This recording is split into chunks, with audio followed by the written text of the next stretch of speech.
Ah. Je sais même pas quoi faire, rien moi ça, les cheveux mouillés. Salut tout le monde, bienvenue dans l'Académie, j'espère que ça roule pour vous, moi ça va super. Oh oui, ça va très bien. Bienvenue, messieurs, dames. Installez-vous dans une vidéo qui n'était pas du tout prévue. Une vidéo, je me suis dit, ah non mais ça sert à rien de faire ça, putain, c'est nul. Tout le monde le fait, ça chier. Non, c'est pas à chier, il faut remercier les gens, voilà, tout simplement. Il faut remercier toute cette petite perruche qui s'envole comme ça. Oh, bips. Merci à vous, on est 3000. Plus de 3000 personnes sur cette chaîne. Merci à vous.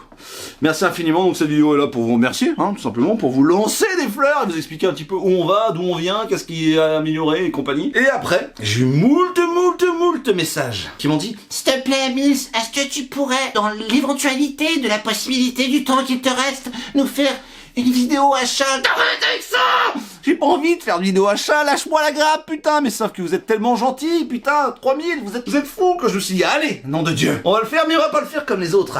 On va faire un truc que personne ne fait jamais parce que, c'est l'entaille, non, on va faire un truc, vidéo plus ou moins achat, parce que la plupart des œuvres qui sont là, je les ai pas lues, clairement. Il y a une partie qui a été envoyée par les SP, il y a une partie que j'ai achetée il y a longtemps, d'autres que j'ai achetées récemment, bref. Vous êtes pas sans savoir qu'on est bientôt à la période de Noël, ok? Et à la période de Noël, on a des petits cartes cadeaux, des petits chèques, la petite étrennes de la mamie. Eh, ramène ça, vieille, putain! Et on les prend, on les met dans notre poche, et on se retrouve avec, je sais pas, 180, 180, je sais pas que sais-je. Ça dépend des familles, ça dépend de l'arrondissement à Paris, par exemple. Et tu dis, oh putain, j'ai 150 balles! J'ai 150 balles en chèque cadeau. Qu'est-ce que je fais avec? Est-ce que je prends 6 comics? Est-ce que je prends 8 BD? Est-ce que je prends la moitié comics, la moitié BD? Est-ce que je prends une seule série? Est-ce que je prends plein de trucs bizarres là? Ou est-ce que j'en prends une seule? Une œuvre incroyable, tu vois, un objet libre. On sent, là, pour le coup, on va pas parler de contenu. Je vais vous parler de contenant, ok? Toute l'année, je vous dis, machin, il faut pas acheter ça, c'est trop cher, attention, les prix sont excès. Ouais, ok, je suis pour que les gens aillent en librairie avec un peu d'argent et qu'ils arrivent à sortir avec une histoire, quoi. Tu vois, un truc, tu vois, pour 15 balles, j'aime que les gens ressortent avec quelque chose à lire, tu vois. Bon, maintenant, c'est compliqué, on va pas se mentir. Faut plus 20 balles. Mais bon, j'aime ça, quoi. Les mecs sont là, genre, putain, il m'a dit que c'était bien, j'ai 20 balles, je les investis, merci Mills, putain, t'es adorable. Et on reparlera de ça des commentaires, d'ailleurs. Vous êtes des dingues. Toute l'année, je vous dis, putain, les gars, prenez ça, c'est une tuerie. Bon, c'est 22 balles, mais vraiment, ça les vaut, quoi. Ah, les gars, c'est 35 balles, ça, mais ça les vaut vraiment, je vous jure. Et puis la grosse pagination, tu vois. Et ben, ouais.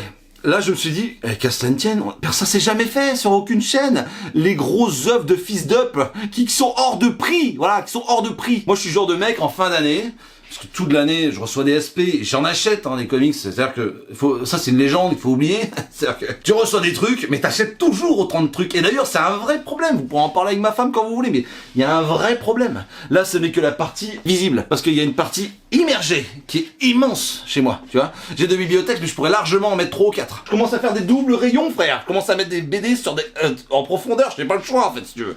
Donc voilà, j'ai décidé de vous parler un petit peu de 2024 sur la carte du Mills, c'est qu'est-ce que ça va être 2025 et tout. Et je voulais vous montrer des œuvres pour se faire plaisir à Noël. Alors attention, c'est peut-être de la merde, mais j'en doute quand même. Parce que c'est souvent des intégrales, c'est des œuvres qui ont un petit peu d'âge ou qui sont récentes, que j'ai lu ou pas, mais en tout cas, l'objet livre est beau. C'est un objet que tu mets sous le sapin et tu peux offrir, tu vois. C'est ça qui est beau. Donc, on va parler un petit peu de ça. Tout d'abord, merci infiniment. On continue sur les 3000 abonnés. Putain, c'est fou.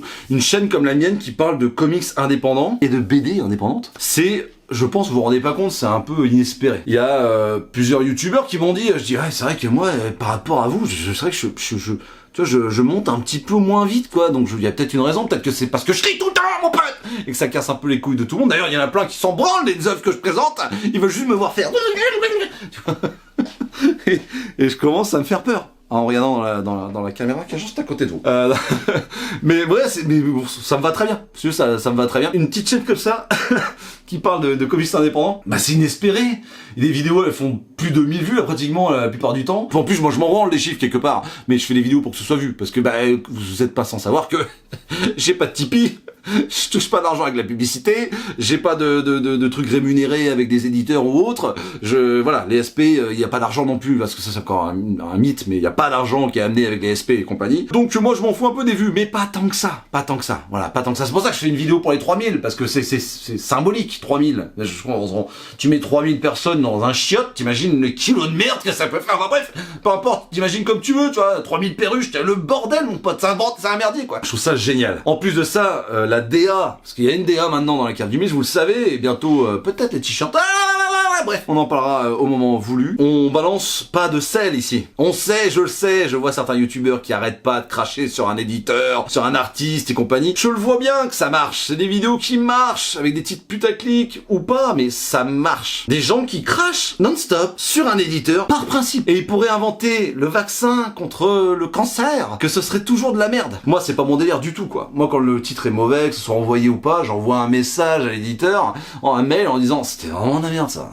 J'en parlerai pas, c'est nul, mais j'ai pas envie de perdre du temps à parler d'un truc que j'ai pas aimé. Parce que c'est pas la chaîne, c'est pas moi. Parce que moi, dans la vie, c'est comme tout le monde. Quand il y a un truc que j'aime pas, je le garde pour ma gueule, je le dis à mes proches, et puis bah après, dans la vie de tous les jours, publiquement, je suis pas là en train de dire oh putain, ça me casse les couilles, le prix des pneus là, c'est n'importe quoi, n'importe de Dieu. C'est la même chose pour tout le monde en fait, donc ça sert à rien de le dire 1000 fois. Comics et BD indépendantes qui parlent de positif, la plupart du temps, ça marche un peu moins, c'est sûr. Mais quand même, quand je vois le nombre de commentaires bienveillants, il y a que ça en fait. Dans les commentaires, moi ça me touche, vous n'imaginez même pas quoi. Quand il y a 200 commentaires, oui, il y a 100 commentaires et 100 réponses, ou 150 commentaires et 200 réponses, enfin, c'est dantesque. Moi je trouve que c'est fou, j'en suis hyper fier. Voilà, c'est une chaîne qui me ressemble, c'est une chaîne que j'adore en fait, voilà. C'est une chaîne que je kiffe.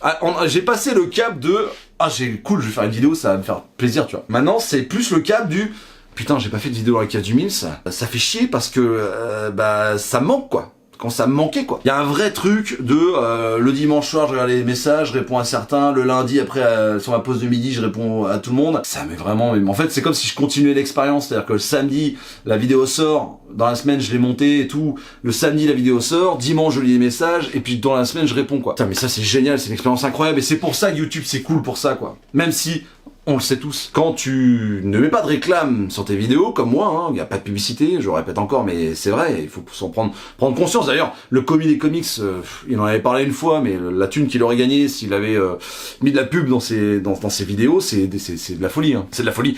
Mais moi, je le comprends parfaitement, c'est un mec que je respecte énormément, et là-dessus, il y a chapeau, mec, bravo, il y a rien à dire, quoi. Moi, je ferai jamais le calcul, je suis pas assez taré pour ça, et puis je fais pas les chiffres du commis, on est tous d'accord là-dessus. Mais ouais, je comprends pas que quand tu craches, et que tu mets de la pub, ça marche autant. Bon bah écoute, il y a déjà un créneau là-dessus. Je pense que ça sert à rien d'être 600 à cracher sur des éditeurs et machin, parce qu'on est déjà sur une industrie qui va pas super bien. On le sait tous, c'est trop cher, on le sait. Mais on est dans une période où il faut tout le temps maintenant, tout de suite, tu vois. Mais en fait c'est pas possible. C'est-à-dire que moi typiquement je suis ouvrier, je gagne moins de 2000 € net par mois. Alors les Parisiens ils sont là genre oh mon dieu, ça dépend d'arrondissement, mais ils sont là mais ah putain mais les pauvres. Mais non, ça va, en campagne c'est gérable, tu vois. Mais sauf qu'à la fin du mois, bah oui je bouffe du riz, hein. À la fin du mois, ça c'est pas ouf quoi, tu vois. Moi je veux pas de ça, je veux être positif. Je trouve que la vie est suffisamment à chier comme ça pour que tout le monde vienne cracher sur tout le monde. Il y a même des gens qui font des vidéos réactions sur des gens. Putain mais waouh, c'est complètement ouf. Bon bref, ici on est dans la bienveillance et ça fait plaisir. On est dans la connerie, on se prend pas au sérieux, faut désacraliser le truc, faut démystifier le comics. Parce que c'est bien beau de cracher, mais à un moment, oui, le mieux à faire, c'est d'accompagner les gens et de leur expliquer que tu peux prendre ce truc-là. Y a pas de problème, vas-y, fonce, c'est auto-contenu, tu vois. Et puis moi, dans l'indépendance, souvent, c'est tiens, t'as un tome, t'as début, milieu, fin, voilà. Prends-le. Ah, tu kiffes. Ah, t'adores ça. Ouais, mais voilà, t'en redemandes, j'en ai d'autres, tiens. Il y a des vidéos qui ont bien marché, là, le quai des bulles, alors, je vous rappelle, hein, c'est quand je pars là-bas, je fais les micro-trottoirs et compagnie, je vais au contact des éditeurs, parce qu'il y a ça aussi. Je vais au contact de mon public, vous n'êtes pas un public, des abonnés, des humains qui me regardaient, là, vous, là, les petites perruches. Je vais au contact de vous. Je pense que vu que je suis de la classe ouvrière, je suis à égal avec vous. Et je vois bien que ça plaît. Je suis pas hors sol, tu vois. Je suis pas en train de en même temps, j'ai rien monté ici, on est d'accord. Mais il y a des mecs qui me disent oh putain, ça fait trop bizarre de te voir et tout. Mais c'est adorable. Mais en vrai, je chie, je pisse pareil comme tout le monde. Tu vois, quand je pète, ça blaire. Plus peut-être que toi d'ailleurs, tu vois. Mais tu l'as genre, mais oui, c'est cool. Et je pense qu'il y a vraiment cette proximité dans les commentaires et dans la vie réelle. Et c'est pour ça que c'est bien mignon de cracher et de harceler des gens derrière son ordinateur, en disant ah tiens, une espèce de merde d'éditeur à la con. C'est bien mignon de faire ça si tu veux. Mais il y a un moment, en fait, tu vas les croiser, tu vas être mal à l'aise. Et là, à ce moment, tu vas fermer ta gueule, en fait. Et c'est très souvent comme ça que ça se passe. C'est que ouais, c'est derrière ton écran, t'es un peu fort, t'es un peu balèze. Derrière ta caméra, tu vois, bien à l'abri. Et vu que tu te déplaces jamais, tu risques pas de les croiser. Et forcément, t'auras pas de compte à rendre, quoi, tu vois. Et pour autant, quand il y a quelque chose qui me plaît pas, je vais voir directement après le mail que j'ai envoyé. On a des longues discussions. Je vais voir la personne, je dis là, franchement, tu te rends compte, hein, et il m'explique. très souvent aussi, pourquoi les coûts sont élevés, pourquoi là, donc en fait tout est plausible à chaque fois quoi. Il y a certains éditeurs, on le sait, qui ont des prix où ils sont même pas d'accord avec les prix qui sont en train d'exercer dans leur propre maison d'édition. Donc le mec te dit ça franchement, mais il se fait quand même attaquer. Bon voilà, après chacun voit midi à sa porte, mais moi en tout cas ça m'intéresse pas des masses quoi.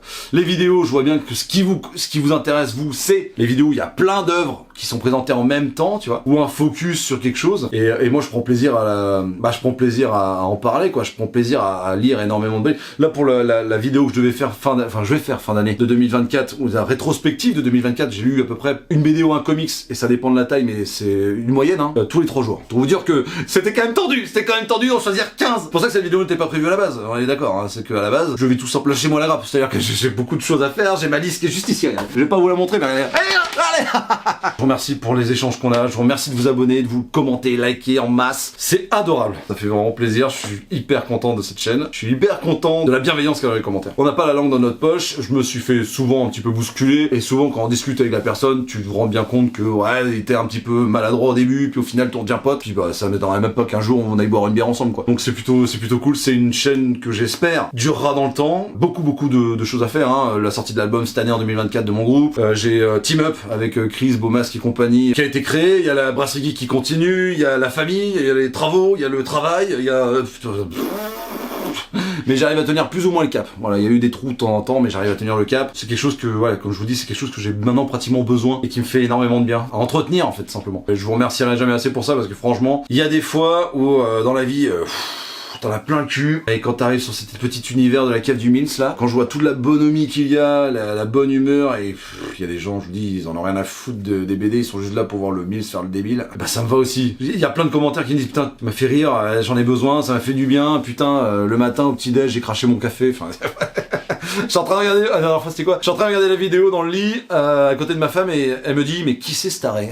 Voilà. Moi j'estime qu'on devrait pas perdre la part d'enfant qu'il y a en nous. C'est le meilleur moyen de vieillir trop vite et de devenir aigri et bougon. Et moi j'évite ça à tout prix parce que bah ouais, c'est une chaîne YouTube, on parle de comics, on parle de passion, et en fait il y a pas besoin de se prendre la tête et de vendre du sel pour y arriver. Preuve en est, cette chaîne a plus de 3000 abonnés et c'est pas le chemin le plus facile parce que quand tu vas à Saint-Malo, que ça te coûte 500 balles, bah c'est de ta poche et c'est juste pour ta chaîne YouTube et il y a pas de retour de rémunération, le seul retour c'est les commentaires. Quand tu vas au First Print Award et que tu fais 9 heures de route, c'est pareil, c'est juste pour voir des gens. Encore une fois, aller au contact des artistes, des éditeurs, des lecteurs. Moi, quand je vois des gamins qui sont en train de pratiquement chialer parce que leur dessinateur préféré leur fait un Mortel Adèle ou leur fait un Tom Tom et Nana ou quoi, ou un Brume, putain ça marche de ouf aussi et c'est génial. Bah ouais, ça fout des poils. Putain que ça fait du bien. Je suis remonté à bloc. Ce qu'il faudra améliorer, je pense, c'est le micro là, parce que là le micro il est au-dessus de la caméra, tu vois. Et je pense que le son est bon quand c'est comme ça, mais voilà, je vais pas prendre un micro comme Philippe Risoli. Et tout de suite,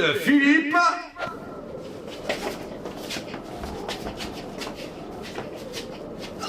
Risoli! Non, tu vois bien, c'est impossible quoi. C'est impossible de faire ça. Alors la référence est peut-être un peu vieille pour tous les jeunes qui passent par là. Présentateur télé, Philippe Risoli, coupé en dos et patatos, vous verrez. Je me sens tellement vieux en disant ça.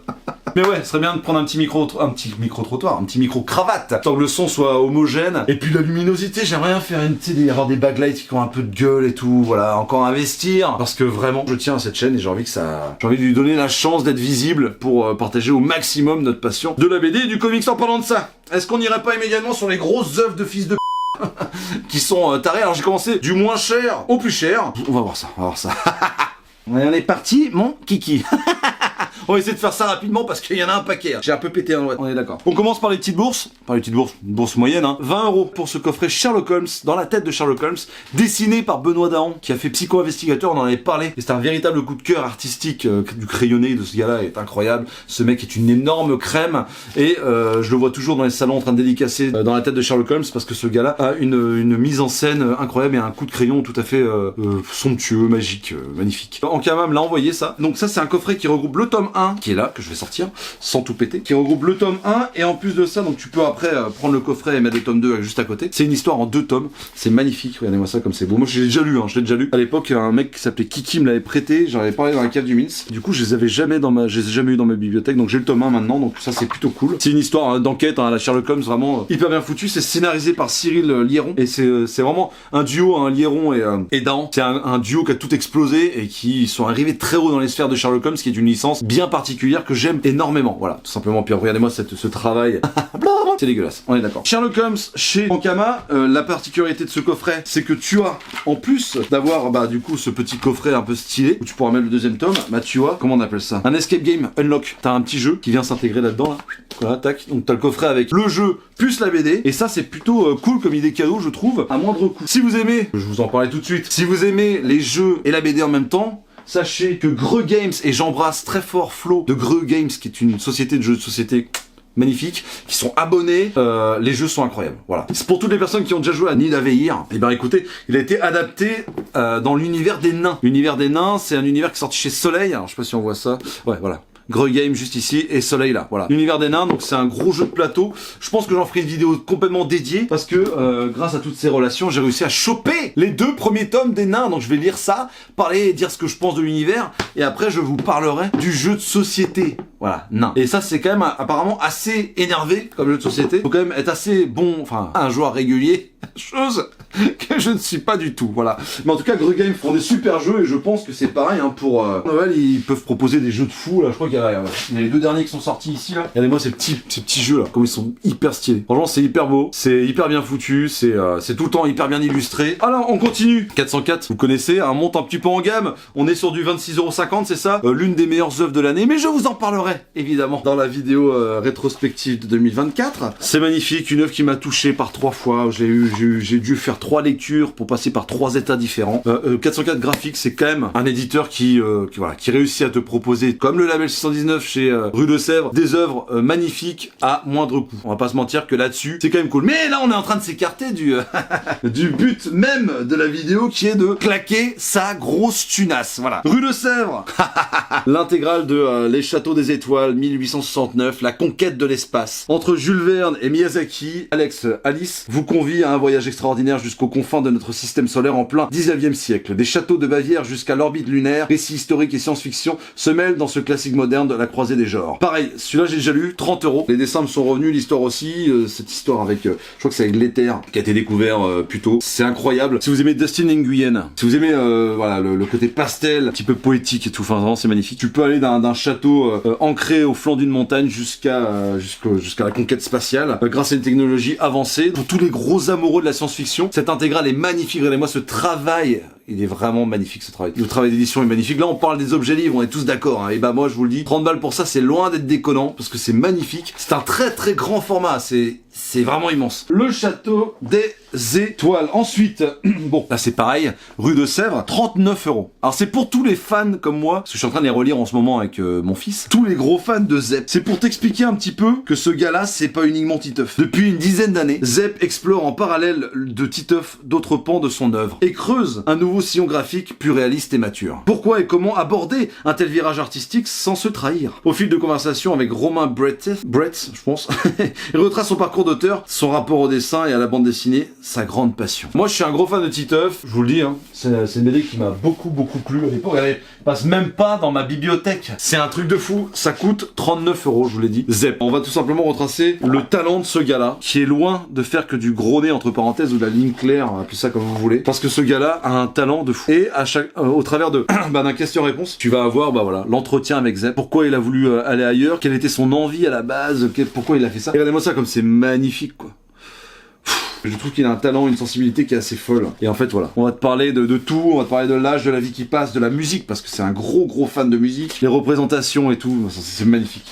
Vraiment, c'est magnifique. Ça, c'est pour toutes les personnes qui aiment le travail artistique en profondeur. Cette espèce d'entretien intime avec un auteur. Bon, là, en l'occurrence, c'est Zep. Et je tiens à vous dire que vraiment, déjà, celui-là était fatasse. Mais alors, celui-ci, mon pote, regardez-moi ça. Je sais pas où je vais le ranger. Le rock qui revient de plus en plus d'ailleurs, hein. Il y a un rap fatigue, hein. Je sais pas si vous êtes au courant, mais beaucoup de lectures, c'est pas vraiment une bande dessinée, c'est un petit peu un hors-série, mais ouais, ça c'est une œuvre qui me plaît, qui me botte, elle est magnifique, elle est grande, elle est magnifique, c'est un objet livre magnifique. Et encore une fois, hein, je suis pas là pour vous dire achetez-le ou quoi que ce soit, je suis là pour vous dire que ça existe. Tout simplement. Et on continue avec une œuvre que j'ai chopée à Quai des Bulles, justement. Quai des Bulles. Une œuvre de western, écrite et dessinée par Yves Swolves. C'est sorti chez Le Lombard, ça coûte 45 balles. On monte à petit, voilà. Regardez-moi ça comme c'est étrange. Sur le dos, il n'y a absolument rien marqué. Tac, Lonesome, un espèce d'énorme classique que je ne me suis jamais fait. Et je l'ai acheté, il est en noir et blanc. J'ai quand même claqué 45 € pour avoir ce travail en noir et blanc, parce que ce travail en noir et blanc est titanesque. Il y a une espèce de profusion de détails qui n'est pas bouffée par la couleur. L'ancrage est d'une finesse pas possible, c'est magnifique. Alors vraiment, c'est magnifique. Pour tous les amoureux de western, je pense que vous voyez absolument ce que je veux dire. Cette œuvre est magnifique. Pareil, c'est un beau bébé, un beau pavé. En fait, c'est marrant parce que ça fait vraiment vieux bouquin, sans qu'il y ait rien marqué dessus. Quand tu rentres dans ta bibliothèque, c'est une espèce d'ovni, tout le monde se dit, mais c'est quoi ce truc? C'est un album photo, c'est quoi, Mills? Non, c'est l'intégrale de Lonesome. Et ouais, moi j'ai trop hâte de lire ça. Alors évidemment, tout ce que je vous ai présenté, dont je n'ai pas encore lu, je vais vous en parler bientôt en 2025 dans la guerre du Mills. Ça va clairement de soi. Si vous êtes amoureux de western, moi j'avais lu le premier tome, j'avais adoré. Et j'avais pas repris. Et quand j'ai vu ça sur le stand de Le Lombard, je m'étais dit, mais bordel de merde, mais pourquoi je l'ai pas acheté ce machin? Vas-y, fonce mon pote, on a qu'une vie, hein. Ensuite, là je te parle, encore une œuvre. Alors, c'est un petit peu une œuvre qui regroupe plein d'œuvres, hein. Si je te parle de 100 Bullets, si je te parle de Thousand Bastards, que j'ai lu récemment, format Urban, de chez Urban Comics. 45 balles également. Moi je trouve que ces intégrales, c'est vraiment des grands formats. On appelle ça grand format, mais c'est Urban, hein, clairement. Je trouve que c'est génial. C'est cher, parfois, mais il y a quand même un travail qui est redoutable, et puis au moins ça a le mérite d'avoir tout d'un coup, quoi. Middle West, bah ouais, c'est une histoire qu'il faut absolument que vous lisiez. C'est poétique, c'est beau, c'est vraiment le petit prince. Enfin, il y a vraiment un côté avec le petit renard et tout. Ça parle de la colère et de la tension qu'il peut y avoir entre un père et son fils, et le désastre absolu que peut présenter la colère. Et c'est magnifique. C'est une super belle intégrale qui serait vraiment la bienvenue sous un sapin. En plus, vraiment, l'œuvre elle est magnifique. Je trouve que la cover, qu'est-ce qu'elle en jette? Bordel, qu'est-ce qu'elle en jette? Pour le coup, là, je vais pas écrire en disant « Hey Urban, c'est quoi cette cover de merde ?» Non, je trouve vraiment magnifique. Bon, maintenant, c'est un peu un pari, je vais pas vous mentir. C'est un peu un pari. C'est un pari qui coûte quand même une petite fortune, hein, il coûte 69 €. Voilà. Je sais que je serai forcément pas déçu, parce que c'est du Philippe Drouillet. C'est une histoire des années 1960 qui parle d'un espèce de voyageur interstellaire qui a un petit peu révolutionné le genre à l'époque, on va pas se mentir. Ça fait 80 ans, tout simplement. Donc, Glénat a réussi à regrouper ça en un seul putain de volume incroyable. Une espèce de truc en aluminium impressionnant, voilà, tout simplement. Regardez-moi ça comme ça brille, mais non mais sans déconner, quoi. Vous avez déjà vu ça? C'est un truc de malade. Je vous parle de Lone Sloan, l'intégrale stellaire de Drouillet, Loeb, Flaubert et Legrand. Et Glénat, qui a fait un truc immense. C'est immense. Vraiment, c'est plus gros qu'un omnibus, ou plus haut qu'un omnibus, je pense. Enfin, c'est complètement fou. Je voulais absolument avoir une énorme œuvre de Philippe Drouillet dans ma cave. Et regardez-moi ce plaisir, ça fourmille. C'est vraiment un dessinateur incroyable avec un univers complètement fou de ce voyageur qui va tout simplement arpenter les galaxies stellaires et autres, qui va croiser des races extraterrestres et des conflits de trous noirs et de complexes de temps. Enfin vraiment il y a... Et puis regardez-moi ça comme c'est magnifique, punaise. J'ai du mal à le prendre tellement c'est énorme.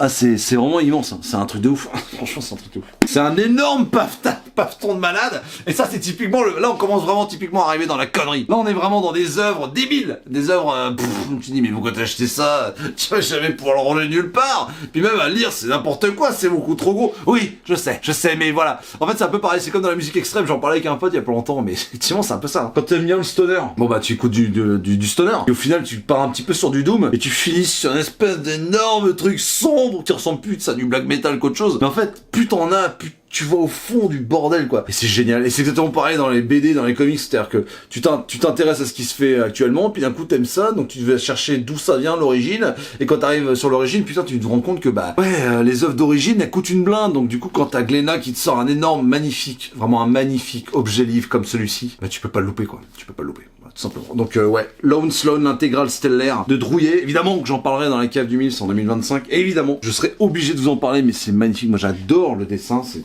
complètement dingue, c'est taré, c'est irrévérencieux. Dans la couleur, ça t'attaque, ça t'agresse, quoi. Et je crois que c'est la première fois qu'il regroupe toutes les histoires, quoi. Et ça hésite pas, hein. Il y a du cul, il y a de la violence.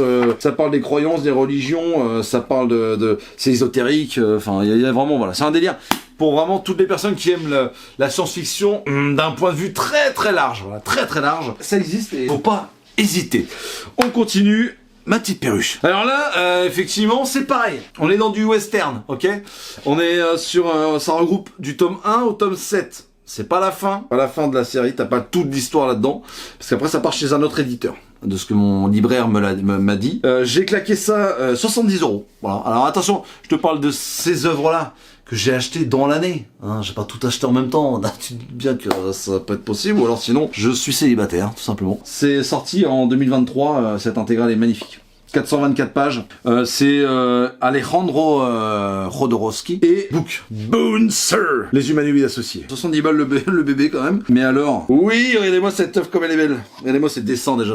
Voilà, bon, on va pas se mentir. Pour tous ceux qui aiment Blueberry, en fait, c'est ce qu'on dit. Hein. Toutes les personnes qui aiment Blueberry vont forcément aimer Bouncer, ce qui est un petit peu plus violent, un petit peu plus trash. Mais ceux qui aiment Bouncer n'aiment pas forcément Blueberry. C'est aussi simple que ça. Bon, alors moi j'aime les deux. Je vais pas vous mentir que j'ai déjà lu les 3 premiers tomes de cette œuvre et je les ai revendus pour m'acheter cette intégrale complètement incroyable. Parce que là c'est sanglant, c'est sans pitié, hein. On est vraiment sur du western, du fumier, du redneck, mais alors regardez-moi cette œuvre comme elle est belle. Oh, et maintenant avec ce petit transfil, qui fait plaisir. Magnifique. Vraiment magnifique œuvre, la cover elle déboîte tout. Bon, c'est 70 € le bousin quand même, on va pas se mentir. Mais 7 tomes, voilà, 7 tomes, t'as tout, t'es là, t'es bien. C'est franchement, pour un cadeau de Noël ça mon pote, pour un mec qui aime le western, si vous mettez à deux, tu vois, 35 balles chacun si t'as les moyens, tu offres ça à quelqu'un, tu fais quelqu'un d'heureux. Et même, je vais vous dire, même pour quelqu'un qui a des... Alors moi, vous verrez tout à l'heure, je suis espèce d'énorme enculé qui, qui achète des trucs en double, en triple, même en quadruple édition, parce que j'adore l'œuvre quoi, tout simplement. Et Bouncer, ça fait un peu, ça pourrait faire partie un peu de ça. Mais là, effectivement, j'ai choisi de prendre cette intégrale. Regardez-moi ça comme c'est beau, ce travail de vernis sélectif avec un petit non, il y a pas d'embossage. Dommage. Non, c'est de la merde. Non, je rigole. Incroyable. Bouncer. 70 €. Bon là, on arrive dans la connerie absolue. Hein. Conan, connaissez? Moi j'en suis désormais friand, tout simplement. J'avais lu la série là, qui est sortie que Panini m'avait envoyée. Et on passe aux choses sérieuses pour 90 balles. Voilà. Bim. Qu'est-ce qu'il y a? Quoi? Qu'est-ce qu'il y a? Regardez-moi ce bébé comme il est beau. Oh putain. Et pareil, un petit tranche-fil de l'espace qui fait toujours plaisir. Alors je l'ai commencé, c'est incroyable. C'est incroyable. Regardez-moi alors c'est Panini, c'est sorti chez Panini. Regardez-moi le travail de fabrication comme il est fou. Alors il y en a deux. Celui-là c'est King Conan Colossal et il y en a un autre qu'il faut absolument que je chope. Et c'est pour ça Noël n'est pas encore arrivé. Et j'espère que j'aurai suffisamment, donc 90 € également, pour m'acheter le second parce que vraiment, regardez-moi ça comme c'est beau. Tu sais, depuis un moment, Panini, je pense c'est un truc de malade. Hein. Je pense pas qu'ils en auraient été capables à l'époque de faire des œuvres aussi belles que ça. Et de rendre autant hommage à un personnage comme celui-ci. Franchement, cette œuvre est magnifique. Elle est colossale. Elle est colossale, mais vraiment, quoi. Regardez-moi les dessins comme c'est pas permis, quoi. Et puis vraiment, moi, je suis tombé en amour. Enfin, là, je me rends compte que je suis de plus en plus attiré par le fantastique. Parce que cette histoire est incroyable. C'est génialissime. Voilà. Les histoires sont top, la mythologie est incroyable, voilà, c'est magnifique, vraiment, regardez-moi ça comme c'est beau, mais nom de Dieu. Voilà, donc le King Conan Colossal, qu'est-ce qu'il y a, c'est par là, allez-y les petites perruches, venez-y de ma part, Panini Comics qui a sorti un espèce d'énorme monstre. Et là maintenant on passe chez la distinguée concurrence, comme dirait, je crois, c'est Émile du Panini Cast, parce que je vais le dévaler devant vous, messieurs dames. Je vais le dévaler devant vous. Je l'ai acheté, voilà, j'ai craqué. Ah, il y en a pour certains c'est un non-sens. Pour moi c'est juste normal, parce que je suis un gros passionné. Watchmen, dans cette grosse édition qui fait tant scandale habituellement, moi je comprends pas. Alors, si t'as envie de l'acheter, tu l'achètes. Si t'as pas envie, tu l'achètes pas. Y a personne qui a l'air de te juger. Le Urban Limited, regardez-moi ça. Tirage à 1800 exemplaires, numéroté. 472 pages, 99 €. Voilà, regardez-moi cette beauté. Moi j'adore la cover, je vous le dis tout de suite, j'adore la cover, je la trouve magnifique. Ça se présente comme ça, c'est sous cellophane, on va pas se mentir. Et moi, puisque j'en ai rien à branler, parce que je suis pas là pour les revendre, et ben j'enlève le cellophane. Ouais, qu'est-ce qu'il y a? J'en ai rien à péter. Je veux voir juste certaines scènes. Je l'ai pas, ça fait 2 semaines que je l'ai reçu, que je l'ai commandé du coup. Oh là là, il insupporte. Salut, c'est le monteur, ça va ou quoi? Bon, Mills, il fait le fond de Joe là, il a oublié de vous dire qu'il avait acheté cette œuvre 99 €. 99 €. Ça choque personne, voilà. Alors attention, lui c'est un passionné, hein. J'ai été fouillé dans sa bibliothèque. Le gars a les petits floppies qui étaient sortis à l'époque. Il a également cette œuvre qui est proposée chez Urban Comics que vous pouvez également trouver pour 35 balles. Vous avez tout là-dedans. Dans une belle édition, classique, mais une belle édition. Et puis si vous chinez un petit peu sur le bon coin, faut pas déconner, Panini avait sorti un Absolute qui était quand même très très joli, très très quali. Et pour le même prix pratiquement. Voilà, donc bon. Il a acheté ça, il fait le mec un peu précieux et tout, mais il en a chien, il a chialé, hein. Je l'ai vu. Non, il a chialé, il demande ça. S'il te plaît, chérie. J'ai vraiment besoin de cette œuvre. Je comprends pas, tu l'as déjà dans ta bibliothèque. Tu peux pas comprendre. T'as senti pas jamais. Non, c'était un peu hilarant. Bref, je vous laisse avec avec le Mills. Allez, bonne fête. Et j'ai toujours pas regardé. Qu'est-ce que ça disait? À l'intérieur. Alors, ce petit papier, on sait pas pourquoi, on s'en branle, mais on le garde. On sait pas pourquoi, mais on le garde. Regardez-moi ça comme c'est... Oh là là, ouais, putain, ouais. Ah oui, mais c'est ça que je kiffe, en fait. Oh là là, regardez-moi ça. Alléluia. Et là, nanana, 1160 sur 1800. Ah, c'est magnifique, c'est magnifique. Oh là là, c'est magnifique. Rorschach, mais oui, merci, quoi. Pourquoi mon groupe s'appelle Rorschach Fichot, à ton avis? Punaise. Oh, les scènes de baston dans la prison, là, ça va être quelque chose incroyable. Oh là là, c'est magnifique. C'est magnifique. Alors oui, les œuvres comme celle-ci, c'est oui pour moi. Tous les jours, tout le temps. Enfin, tout le temps. Encore une fois, comme je vous dis, je peux pas me permettre. Mais moi, j'adore ce format. J'adore ce format. Donc voilà, je vous ai montré un petit peu les dingueries que j'ai achetées cette année. Celles que j'ai reçues. Ouais, que dire de cette année 2024. Elle a commencé d'une bien belle manière avec des lectures incroyables, que ce soit chez les éditeurs indépendants ou chez les Big Two. J'ai découvert beaucoup de nouveaux univers chez Panini, chez Urban. J'ai passé vraiment une excellente année, ça c'est en partie grâce à vous, parce que vraiment vous m'avez apporté du bonheur, vous m'avez apporté de la joie. J'espère que cette petite sélection de Noël des œuvres qui sont complètement disproportionnées pour le prendre-monnaie d'un mec lambda vous aura plu. J'espère que vous aurez plein de chèques cadeaux, j'espère que vous allez pouvoir vous faire plaisir sur une belle œuvre, parce que bon, on parle du contenu, évidemment que c'est le plus important, évidemment que le travail des artistes prime sur tout le contenant et autres, mais quand c'est mis dans un bel écrin quand même, je me rends compte que je suis quand même assez sensible à ça. Je suis assez sensible à ça. Donc écoutez, j'espère que cette vidéo vous aura plu. Messieurs, dames, je vous fais d'énormes bises, prenez soin de vous, mettez-moi dans les commentaires si vous aussi d'ailleurs, vous avez des œuvres complètement tarées, même des trucs collector qui coûtent une blindasse. Ça m'intéresse vraiment de ouf, vraiment je vous le dis. Je veux voir à quel point vous êtes fous. Voilà. Moi je pense que je suis pas trop fou, parce qu'il y a une partie qui m'a été envoyée, il y a une partie que j'ai achetée, mais ça s'est étalé quand même sur la longueur. Non, je pense vraiment que j'étais assez raisonnable, voilà. Et puis de toute manière, on sait tous, on est des énormes enculés. C'est-à-dire que oui, je suis désolé, je te traite d'enculé, mais à un moment c'est vrai. On achète des trucs qu'on lira peut-être qu'à... Tu sais, des fois, tu t'achètes un truc et tu dis, non mais je le lirai à la retraite. La retraite, mon pote, mais la retraite, laisse tomber. Non, mais non, il y aura pas de retraite, évidemment. Et puis non, tu seras peut-être mort, et c'est pas ce que je te souhaite, évidemment. Mais tu seras peut-être mort avant la retraite, donc lis-le maintenant. Arrête d'acheter des trucs, mais bon, c'est plus fort que nous. Hein, on est tous d'accord, on en est tous là. C'est plus fort que nous, nous aussi, moi aussi. Je me suis mis dans le rouge plusieurs fois pour de la bande dessinée. Est-ce que quoi, qu'est-ce qu'il y a? Est-ce que c'est grave? Est-ce que c'est une addiction qui tue? Non, pas forcément. Non. Est-ce que c'est un plaisir personnel? Oui, c'est sûr. Puis ça a jamais fait de mal de lire. Et puis ouais, mettez-moi dans les commentaires vos petites œuvres complètement pétées du casque. Sur ce mot, je vous fais d'énormes bises. Prenez soin de vous et à très bientôt dans la cave.